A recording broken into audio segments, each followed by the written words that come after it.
네, 오늘 우리에게 주시는 하나님 말씀을 같이 교독하고 묵상하겠습니다. 우리 구약 성경 37편, 시편 37편, 시편 37편 1절에서 11절입니다. 성경책 가져오신 분들은 시편을 찾으시고요. 시편 37편 1절에서 11절입니다. 1절에서 11절.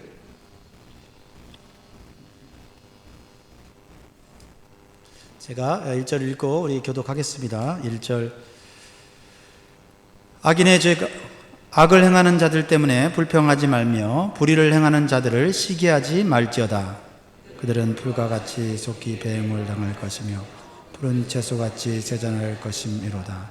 여호와를 의뢰하고 선을 행하라. 땅에 머무는 동안 그의 성실을 먹을거리로 삼을지어다. 또 여호와를 기뻐하라. 그가 내 마음의 소원을 내게 이루어 주시리로다. 내 길을 여호와께 맡기라. 그를 의지하면 그가 이루시고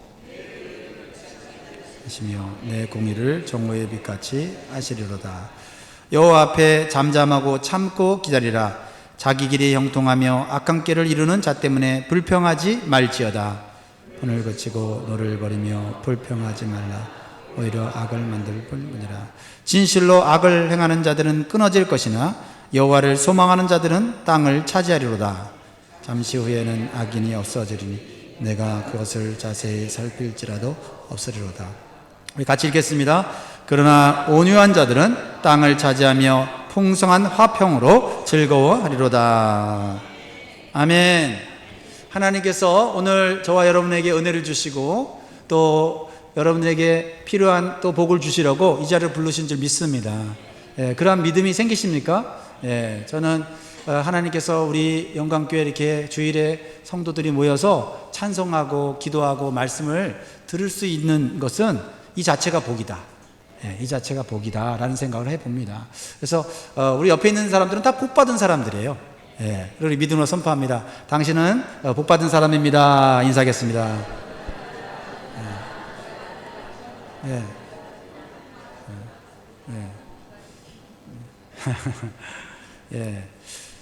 하나님 전에 예배하러 왔다는 자체가 진짜 복받은 사람이에요. 그리고 한마디 더 축복한다면 여러분 앞으로 더 하나님의 복을 받을 줄 믿습니다. 여러분 요즘 어떤 소원이 있으세요? 크고 작은 소원들이 있으시죠? 여러분의 소원들을 마음에 품지 마시고 능력이 많으신 하나님 앞에 올려드리시기 바랍니다. 우리가 믿는 하나님은 우리의 소원을 이루어 주실 수 있는 능력이 있을 뿐만 아니라 그리고 우리에게 더 큰 은혜를 주시는 분인 줄 성경을 통해서 우리는 잘 알 수가 있습니다. 특별히 오늘 말씀 4절을 보면 하나님이 어떤 분이신지를 우리에게 가르쳐주고 있는데요. 같이 한번 읽어볼까요? 핵심적인 메시지입니다. 시작. 또 여호와를 기뻐하라. 그가 내 마음의 소원을 내게 이루어 주시리로다. 아멘. 이 성경 구절을 묵상하면서 저도 제 소원을 하나님께 올려드렸습니다. 하나님께서 우리의 소원을 이루어 주실 때 우리가 생각하는 것보다 더 크게, 더욱 만족스럽게, 더욱 풍성하게 이루어 주신다는 사실을 기억하시면 좋겠어요. 이것을 경험했던 믿음의 성도가 시편 103편 5절에서 이렇게 얘기를 했어요.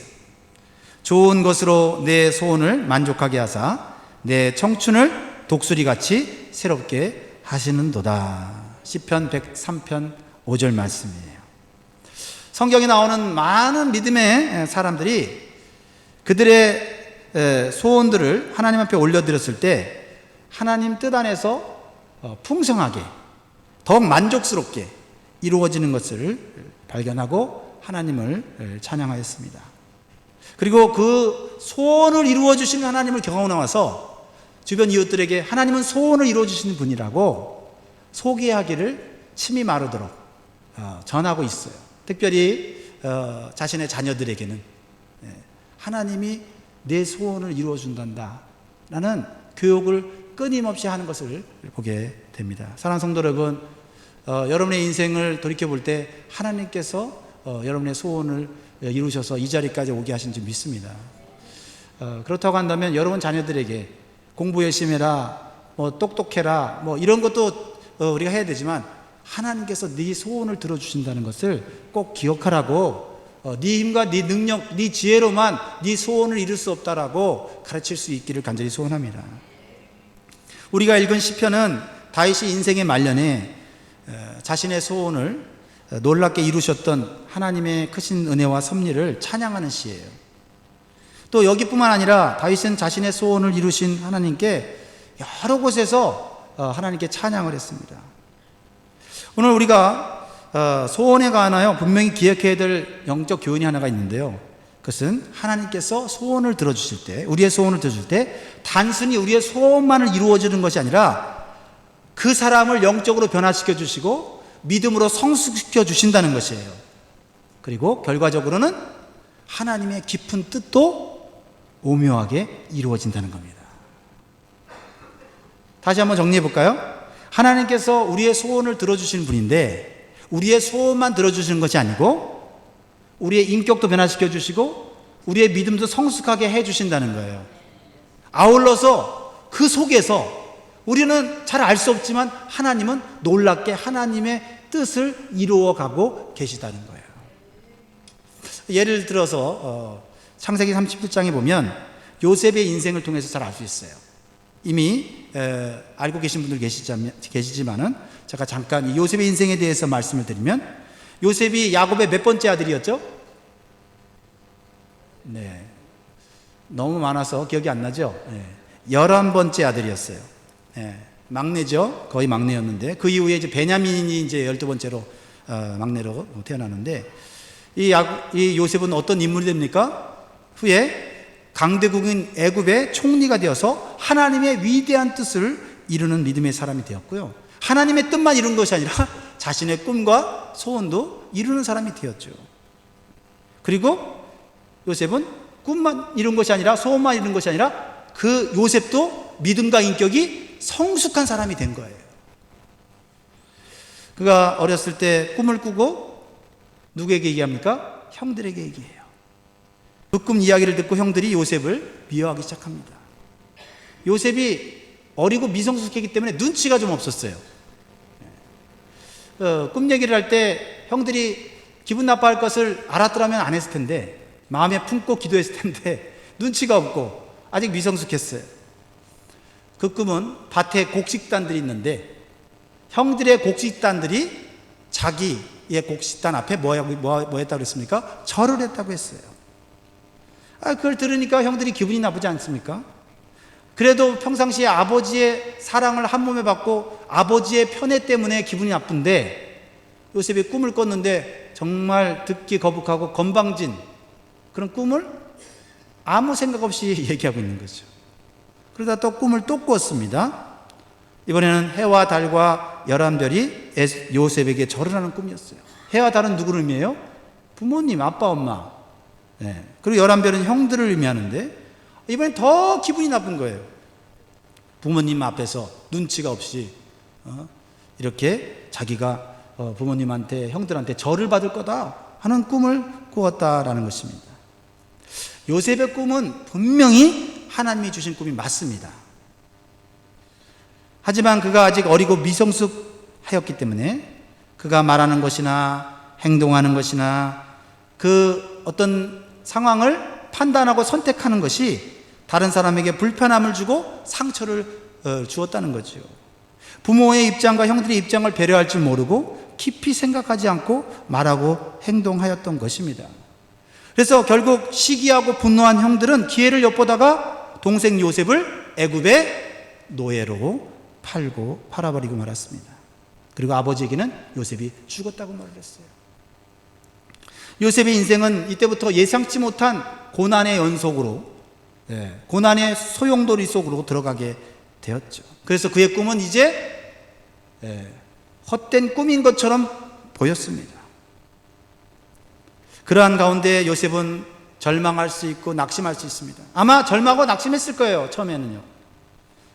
그 상황 속에서 불평할 수도 있고, 하나님이 나에게 꿈을 주셨는데 어떻게 내가 무슨 죄를 지었길래 이런 고난을 겪어야 되나, 나보다 더 악하고 더 못된 형들은 저렇게 잘 살고 있는데 하면서 마음속에 큰 절망이 있었을 수도 있습니다.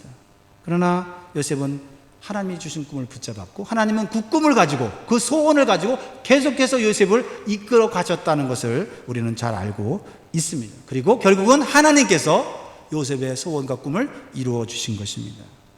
어느 날 요셉의 형들이 애굽의 총리가 된 요셉에게 앞에 와서 뭘 합니까? 절을 하게 됐죠. 요셉의 꿈이 이루어진 겁니다. 그리고 형들은 자신의 잘못을 회개하고, 요셉은 형들을 어떻게 합니까? 복수합니까? 용서하지요. 내가 형들 때문에 얼마나 큰 고통을 당했는지, 형들 때문에 내가 얼마나 죽음의 위기를 맞이했는지 아느냐고, 내가 그동안 당한 고난을 형들도 한번 당해보라고 하면서 자신이 가진 힘과 권세로 형들을 괴롭히고 감옥에 집어넣고 죽일 수도 있는 상황이었습니다. 그런데요, 자신보다 훨씬 높은 위치에 있는 요셉 앞에서 죽을 바봐 벌벌 떨며 두려워하고 있는 형들에게 이 요셉은 놀라운 사실을 고백합니다. 그 고백을 통해서 요셉이 얼마나 성숙한 믿음의 사람이 되었는지를 우리는 잘 알 수가 있어요. 창세기 45장 5절 말씀을 같이 읽어볼 텐데요, 요셉이 자신을 노예로 팔아넘긴 형들에게 하는 얘기예요. 같이 있습니다. 시작. 당신들이 나를 이곳에 팔았다고 해서 근심하지 마소서, 한탄하지 마소서. 하나님이 생명을 구원하시려고 나를 당신들보다 먼저 보내셨나이다. 할렐루야. 너무나 멋진 고백이지 않습니까? 사실 우리가 드라마를 보면 주인공이 상처받고 고통받고 고난받고 멸시당하고 조롱받다가 어느 날 무슨 회사의 회장이 된다든지 아니면 사회적으로 높은 지위에 오르면 어떻게 됩니까? 그때부터 복수가 시작됐죠. 복수가 시작되면 그동안 당했던 것들을 다 갚아주는데 속이 시원하지 않습니까? 아, 저만 시원한가? 네. 시원하지 않죠. 그렇죠? 시원하지 않아요. 네. 뭔가 우리에게 감동을 줄 수 있는 그런 어떤 드라마의 결말이 좀 필요하지 않아요? 복수하고 끝났다. 내 원수를 다 죽였다. 나를 그동안 불합리하게 당했던 사람들에게 내가 당한 것을 그대로 돌려줬다. 그 감동적이지 않습니다. 그 하나님의 방법이 아니죠. 그런데 요셉은 당신들이 나를 팔았습니다. 그런데 걱정하지 마세요. 한탄하지 마세요. 하나님이 생명을 구원하시려고 나를 당신들보다 먼저 앞서 보냈습니다. 요셉의 꿈도 이루어졌어요. 요셉의 소원도 이루어졌어요. 근데 뭐도 이루어졌어요? 요셉의 믿음과 인격도 같이 덩달아서 성숙했어요. 거기다가 하나님께서 이스라엘 백성들을 향한 놀라운 뜻도 같이 이루어졌다는 거예요. 여러분, 여러분의 소원이 이루어졌을 때 여러분이 변화되고 성장하고 여러분의 주변에 있는 사람들이 여러분을 통해서 행복해질 수 있기를 원합니다. 그것이 하나님께서 우리를 향해 이루시고자 하는 소원이에요. 나만 잘 되고, 그죠? 내가 높은 자리에 올라가서 내가 그동안 나를 괴롭혔던 사람들을 다 내가 한 번에 처리하리라.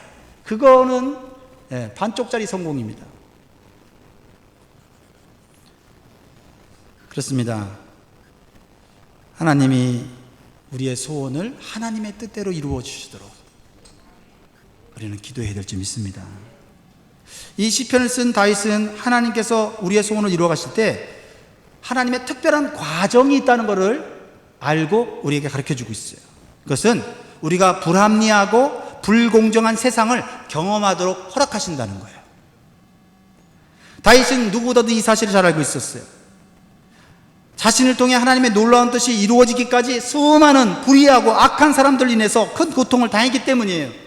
그렇죠? 왕이 되기까지 정말 죽음의 얘기를 한두 번 넘어간 게 아니에요. 억울한 일을 한두 번 당한 게 아니에요.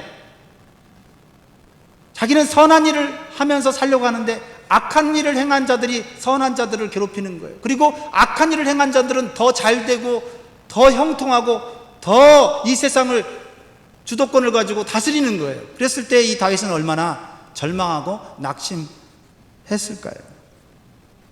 근데요, 그게 다윗 시대만 그럴까요? 우리가 사는 시대는 안 그럴까요? 이 세상을 살다 보면 악하고 불의한 자들이 선하고 의로운 자들보다 더 성공하고 더 출세하고 물질적으로 더 부유하게 사는 경우를 볼 때가 있습니다. 그래서 선하고 의롭게 살려고 하는 사람들이 낙심하고 내가 이렇게 정직하게 깨끗하게 살 필요가 있는가 하는 회의에 빠지게 됩니다. 그러다가 악하고 불의한 자들에게 굴복하거나 그들과 타협하거나 그들 편에 합류하기도 합니다. 또한 분노의 감정으로 대적하여 싸우다가 어떻게 합니까? 같이 악을 행하면서 똑같은 사람이 되는 거죠. 단지 먼저 악을 행하고 나중에 악을 행하는 차이밖에 없는 거예요. 그러면서 뭐라고 얘기합니까? 내가 잘하려고 했는데, 내가 그래도 선하게 살려고 했는데 이 세상이 너무 악해서, 내 주변에 있는 사람들이 너무 악해서 내가 이렇게 변했다고 얘기를 합니다. 하지만 오늘 시편 기자는 분명한 진리를 가르쳐줍니다. 비록 세상은 불의와 악행이 가득하지만 하나님께서는 지금도 살아계셔서 반드시 공의로운 판단과 심판을 하시는 분이라는 거예요. 그래서 불의한 방법으로 부를 축적하거나 불법적으로 성공한 사람들은 언젠가는 그 대가를 치르게 될 것이라는 거예요. 그것을 다윗은 인생 전체를 통해서 깨달은 거예요. 그래서 자신의 자녀들에게 자신이 만난 하나님을 가르쳐주고 있는 거예요. 지식적으로 가르쳐주는 게 아니라 경험적으로 하나님은 우리의 소원을 들어주시는 분인데 어떠한 불의한 상황 가운데서도 우리의 소원 이루어 주신다. 그리고 불의한 사람들 때문에 불평하지 말라. 하나님께서 그 불의한 사람들은 하나님께서 하나님의 공의로 치리하신다. 자, 9절 10절 말씀 읽어볼까요? 다윗의 고백입니다. 시작. 진실로 악을 행하는 자들은 끊어질 것이나 여호와를 소망하는 자들은 땅을 차지하리로다. 잠시 후에는 악인이 없어지리니 내가 그곳을 자세히 살필지라도 없으리로다. 악인을 누가 없애십니까? 믿으십니까? 내 때에 없으십니까? 하나님의 때에 없애십니까? 그게 힘든 거죠. 이 말씀은 하나님이 힘이 없으셔서 이 땅의 악행과 불의를 가만히 두시는 분이 아니라는 거예요. 하나님께서는 공의로우신 분이기 때문에 반드시 하나님의 때에 하나님의 방법으로 공의와 의를 이루신다는 것, 정의를 이루신다는 것이죠. 그래서 믿음의 사람들은 공의로우신 하나님을 끝까지 믿고 신뢰하라는 것입니다. 이것은 다윗이 자신의 인생의 많은 불의와 억울한 고난을 겪으면서 경험했던 하나님에 대한 확신 있는 신앙의 고백이에요. 이런 신앙의 고백이 저와 여러분의 있기를 저는 간절히 소원합니다. 2절에도 나와 있습니다. 2절에도 보면 그들은 풀과 같이 속히 배임을 당할 것이며 푸른 채소같이 세잔할 것임이로다. 들판에 있는 풀들이요 무성하게 여름에는 자랍니다. 야, 저 풀들이 언제 저 풀들을 다 자를까? 언제 저 풀들이 다 사라질까? 근데요 겨울이 되고요 눈이 오고요 세월이 올라가면 그 풀들이 온데간데 없어지는 거예요. 그러면서 다윗은 우리의 소원을 이루어 주시는 하나님을 경험하기 위해서는 해야 될 것이 있고 하지 말아야 할 것이 있음을 교훈하고 있어요. 먼저 하지 말아야 할 게 뭐라고 말씀하세요? 첫 번째로는 불평하지 말고 시기하지 말라는 것이죠. 1절 말씀을 다시 봅니다. 1절 말씀, 다윗의 시 이렇게 써 있죠. 시작. 악을 행하는 자들 때문에 불평하지 말며 불의를 행하는 자들을 시기하지 말지어다. 다윗은 그 시대에 악을 행하는 자들이 이 세상을 주도하고 지배하고 있고 불의를 행하는 자들이 형통하게 살아가고 있는 것을 분명히 보았습니다. 그래서 분노와 함께 불평이 저절로 나오고 그들이 잘 되는 것이 이해가 되지 않고 시기와 질투가 생기는 거예요. 심지어는 마음속에 어떤 갈등이 일어나요. 어떤 갈등이 일어나냐면 나도 저렇게 악을 행하고 불의를 행해서라도 잘 되면 좋겠다 하는 생각까지 이르게 되는 거죠.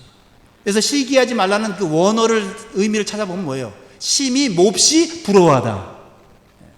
질투하고 시기하는 건데 그 마음 깊은 곳에 뭐가 있어요? 시기가 질투는 이유가 나도 기회만 주어지면 그렇게 되고 싶다. 그 뜻이에요. 그 뜻이에요. 그렇죠? 우리가 누군가를 시기하고 질투하면서 난 저런 방식으로 부자 되기 싫어. 그러면서 시기하고 질투할 때는 내 마음 깊은 곳에서는 나도 저렇게 되면 좋겠다. 나는 정직하고 깨끗하게 산다고 하는데 나는 이 모양 이 꼴로 밖에 못 사나? 하면서 저 사람들은 어떻게 사는데 법을 삭삭 피해가면서 어떻게 저렇게 잘 살고 있을까? 나보다 앞서가고 있을까? 몹시 마음속 깊은 곳에서는 부러움이 있다는 거예요. 근데 그거 하나님 하지 말래요. 하지 말래요. 다윗은 깨달았어요. 인생의 마지막 결과는 하나님께서 분명히 주관하신다는 거예요. 거기에 믿음을 둔 거예요.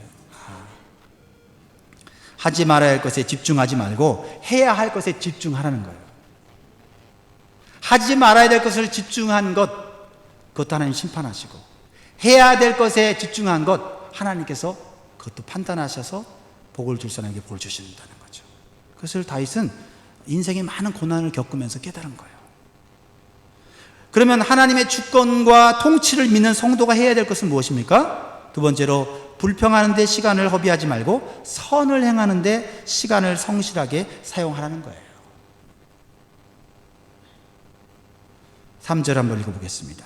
3절 시작. 여호와를 의뢰하고 선을 행하라. 땅에 머무는 동안 그의 성실을 먹을거리로 삼을지어다. 그의 성실, 누구의 성실입니까?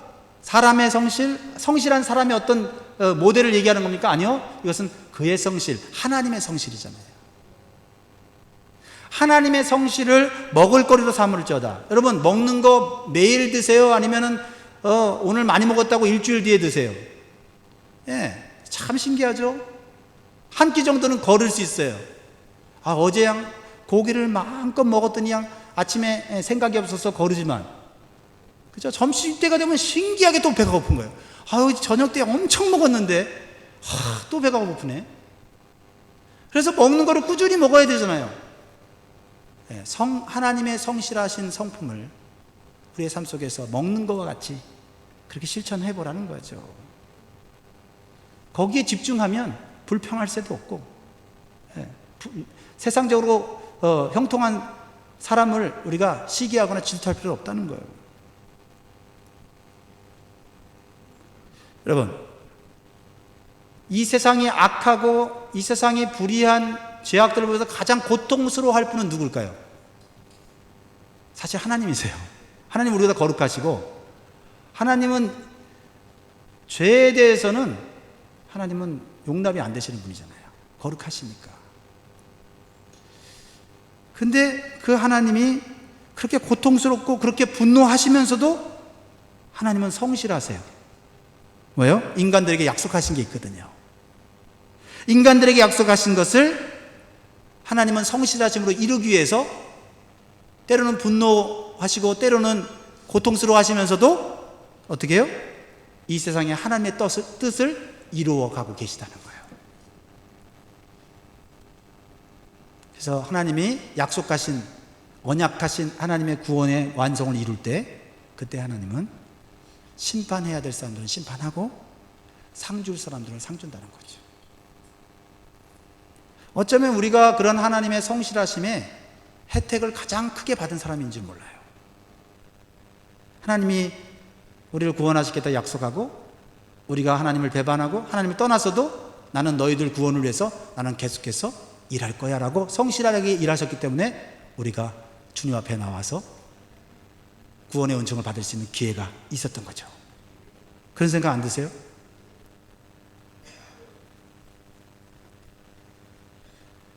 여러분, 출애굽한 이스라엘 백성들 보세요. 출애굽기, 민수기, 신명기 읽어보세요. 여러분, 이스라엘 백성들 보면서 정말 어떻게 이런 인간들이 다 있나 그런 생각 안 듭니까? 하나님께서는 이스라엘 백성 언약을 맺으시고 난 너희들을 적각구리 흐르는 가나안 땅으로 인도하겠다고 약속하십니다.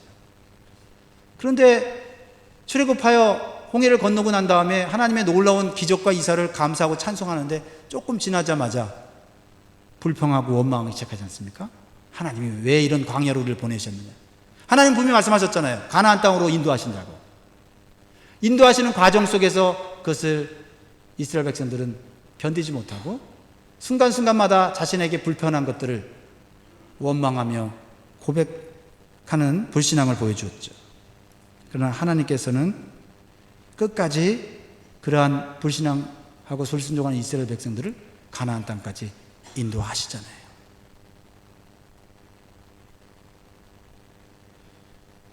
그러니까 이 세상을 바라보면서 마음속에 분노와 불평이 생길 때마다 이 세상에서 그래도 성실하게 일하고 계시는 하나님을 믿음의 눈으로 바라보면서 하나님을 신뢰할 수 있기를 바랍니다. 우리 인간들 중에, 사람들 중에 성실한 사람을 보면서 우리가 힘을 내잖아요. 야, 저 사람 직장 생활 정말 어려운데, 야, 저 어려운 직장 생활 가운데 나 벌써 때려쳐도 때려쳤을 텐데, 야, 저 사람 참 오랫동안 저 자리에서 하는구나 하면서 어떻게 합니까? 네, 마음에 힘을 얻지 않습니까? 위로를 얻지 않습니까? 여러분들이 그런 사람 될 수 있기를 주님으로 축복합니다. 어떤 어려운 환경 가운데서도 하나님의 성실하심을 바라보면서 내가 성실하게 행할 때 나를 통해서 힘을 얻는, 위로를 받는 사람들이 생기는 거예요. 하나님을 신뢰하면서 선한 일을 하는데 흔들림 없이 성실하게 하는 것이 결국 우리의 소원을 이루어가는 과정이라는 것이죠. 그리고 결국 하나님께서는 반드시 좋은 결과를 우리에게 허락하신다는 믿음을 다윗은 우리에게 가르쳐주고 있어요.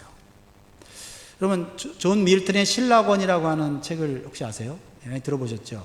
패러다이스 로스트라고 하는 책인데, 단테의 신곡과 함께 기독교의 최고의 명작으로 알려져 있어요.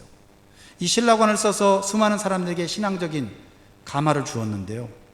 근데 이 신라권을 쓸 때 이 존 밀턴은 그의 삶이 그렇게 좋지 못했습니다. 존 밀턴은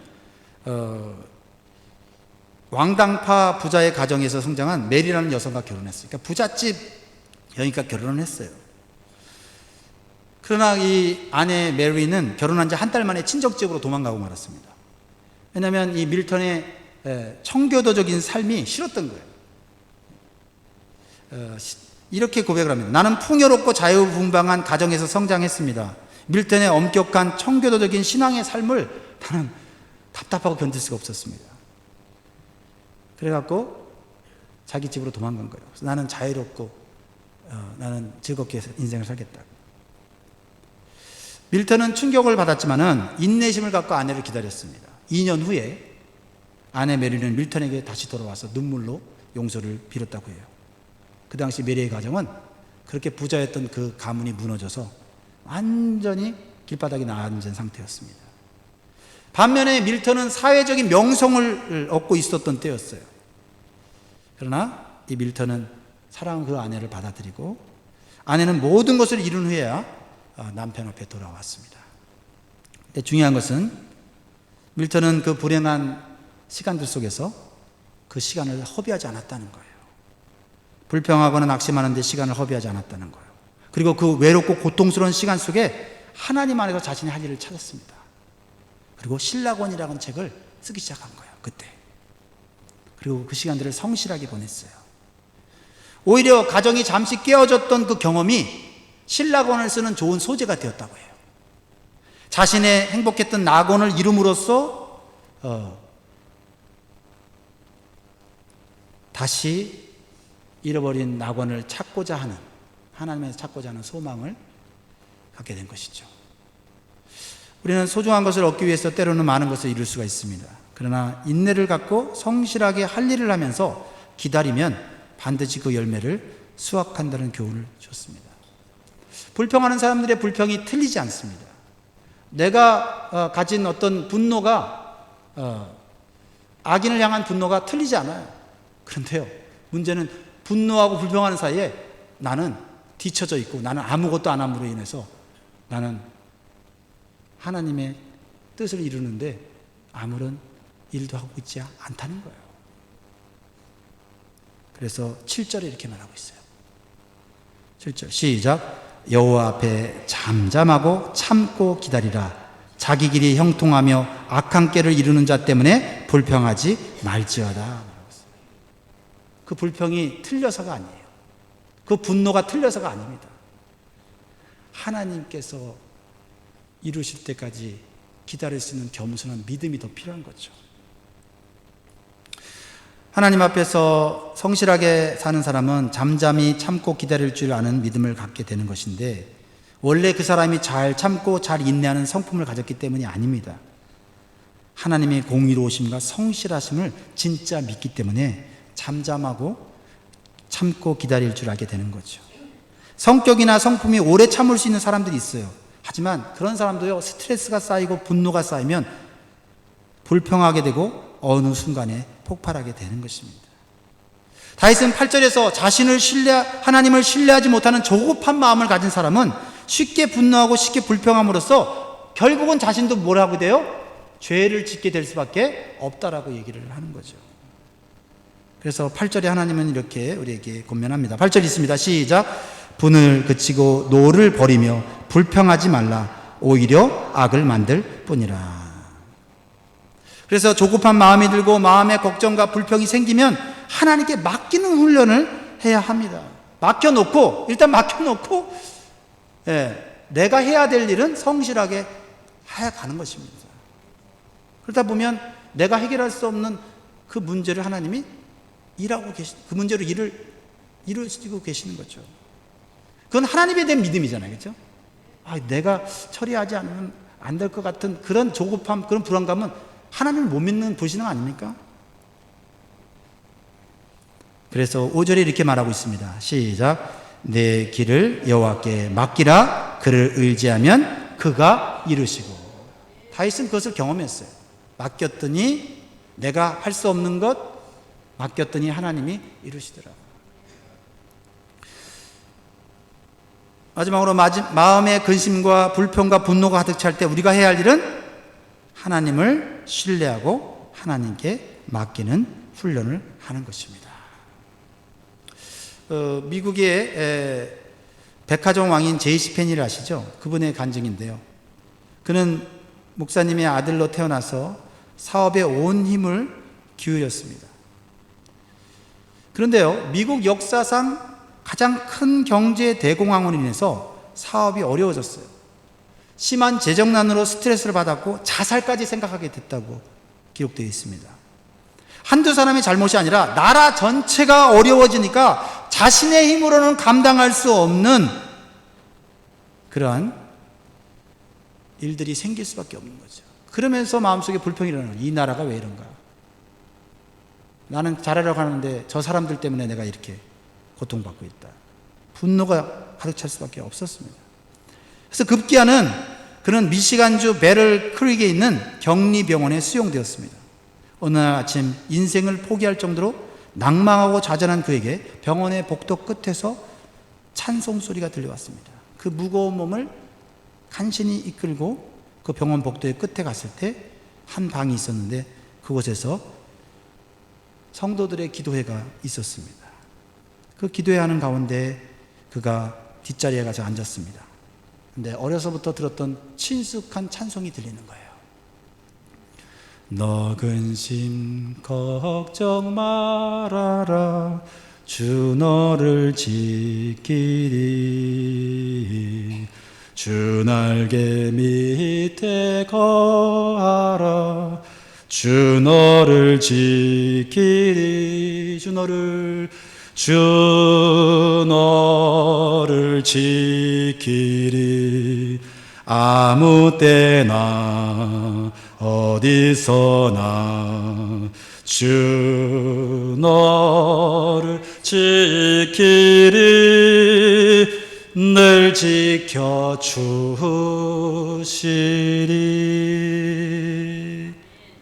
그 찬송가를 듣는 순간에 마음속에 분노와 좌절감이 사라지고 큰 확신이 생겼다고 그래요. 그리고 주님께 이렇게 외쳤다고 합니다. 사랑하는 하나님, 저는 아무것도 할 수 없습니다. 저를 좀 돌봐주시옵소서. 저를 좀 돌봐주시옵소서. 아무것도 할 수 없을 때 그는 하나님께 맡기고 돌봐달라고만 기도했습니다. 그의 기도는 놀랍게 응답되었습니다. 그 후에 그는 고백하기를 이렇게 고백합니다. 나는 무한한 어둠의 공간에서 찬란한 태양빛으로 옮겨지는 느낌이었고 마음속에 무거운 짐이 옮겨져서 그 방언 나올 때는 새로운 사람이 되었습니다. 나는 마비된 심령으로 풀이 죽어서 그곳에 들어갔으나 해방되어 기쁜 마음으로 나왔습니다. 하나님께서 그 건강을 돌아보셔서 건강이 회복되었을 때 다시 사업을 해서 크게 성공할 수 있었습니다. 여러분이 고통당하고 실패하는 것이 주변 사람들 때문이 아닙니다. 환경 때문이 아니에요. 그 환경이, 그 사람들이 악해서 고통을 받고 있지만 그것 때문에 내 소원이 안 이루어지는 것은 아니라는 거예요. 하나님의 소원을 이루시고 하나님의 어둠에 빛을 비춰주시면 그 불의한 세상 속에서도 하나님은 일하셔서 하나님의 의로운 뜻을 이루신다는 거예요. 그래서 6절에 이렇게 말씀하고 있습니다. 6절 시작. 내 의를 빛같이 나타내시며 내 공의를 정오의 빛같이 하시리로다. 사랑하는 성도 여러분, 우리가 인생의 방향이 내가 원하는 대로 컨트롤 되지 않고 그래서 막혀서 지치고 절망하고 불평하고 분노하게 될 때, 그때 하나님께 여러분의 인생의 길을 진실하게 맡기시기 바라요. 그러면 하나님께서 절망과 어둠 속에 비춰주시는 생명의 빛이 여러분에게 비춰질 거예요. 여러분이 하나님이 하실 일 여러분들이 하려고 하니까 길이 막히는 거예요. 하나님이 해야 될 일을 하나님이 하시도록 우리가 해야 될 것은, 그렇죠? 하나님께 맡기고 하나님을 의지하고 하나님을 신뢰하고 하나님을 기쁘시게 하는 거예요.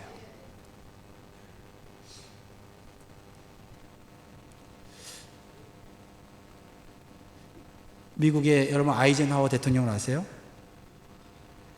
미국에 방문한 소련 수상 후르시초프에게 전화를 걸었습니다. 오늘 주일이니 나와 함께 교회 갑시다. 대통령이 다른 나라 대통령에게 이렇게 얘기하는 거예요. 그게 1959년 9월 27일 주일이었대요. 그러자 소련의 후르시초프는 거절했다고 합니다. 그러면 아이젠하워는 1시간 반만 기다려달라고 했다고 합니다. 예배가 끝난 후에 아이젠하워는 후르시초프를 만났습니다. 아이젠하워가 소련의 후르시초프에게 이렇게 물어봤습니다. 1시간 반 동안 뭘 하셨습니까? 하고 묻자 후르시초프는 내가 먼 길을 찾아왔는데도 교회에 가야 할 아이젠하워의 핑계가 무엇일지 생각하고 있었습니다. 당시 초강대국인 소련의 수상을 초청했고 예배에 참석하느라고 그를 기다리게 한 것은 외교적으로는 상식적으로는 이해할 수 없는, 상상도 할 수 없는 일이었습니다. 잘못하면 외교 및 국가적인 손실과 분쟁으로 악화될 수도 있는 일이었습니다. 그렇다면 아이젠하워의 이러한 행동은 무엇을 의미합니까? 후르시초프를 구원하고 싶어서? 그를 단번에 기독교 신앙으로 만들고 싶어서 그랬을까요? 그랬다면 좋았겠죠. 그러나 아이젠하워는 예배 드려야 될 시간에 하나님께 예배를 드린 것은 자신이 믿고 의지하는 것이 경제적인 힘이 아니라 군사적인 힘이 아니라 바로 하나님이신 것을 미국의 대통령으로서 선포한 겁니다. 이것이 하나님을 기쁘시게 하는 선택이었고 미국은 오늘날까지 하나님의 복을 받아 선교사를 가장 많이 파송하는 나라가 됐습니다. 근데 오늘날 이러한 믿음의 지도자들이 부족하지 않은가 하는 생각도 해봅니다. 사랑하는 성도 여러분, 오늘 다윗의 시편을 통해서 우리는 우리의 소원을 이루시는 신실하신 하나님의 은혜를 더 배울 수 있기를 간절히 소원합니다. 그리고 한 번 더 이 말씀을 주중에 묵상하시기 바랍니다. 이 세상의 부유함과 악인들의 형통함에 대해서 분노와 불평의 마음이 생기시는 분들에게 하나님의 지혜와 도우심이 있기를 바랍니다. 특히 여러 가지 선택의 기로에 서 있는 분들이 이 말씀을 통해서 하나님을 의지하고 하나님께 맡기고 불행과 고난 속에서도 하나님을 기쁘시게 하는 선택으로 성실하게 시간을 보내시기를 주의 이름으로 축복합니다. 기도하겠습니다. 시간 기도할 때 과연 나는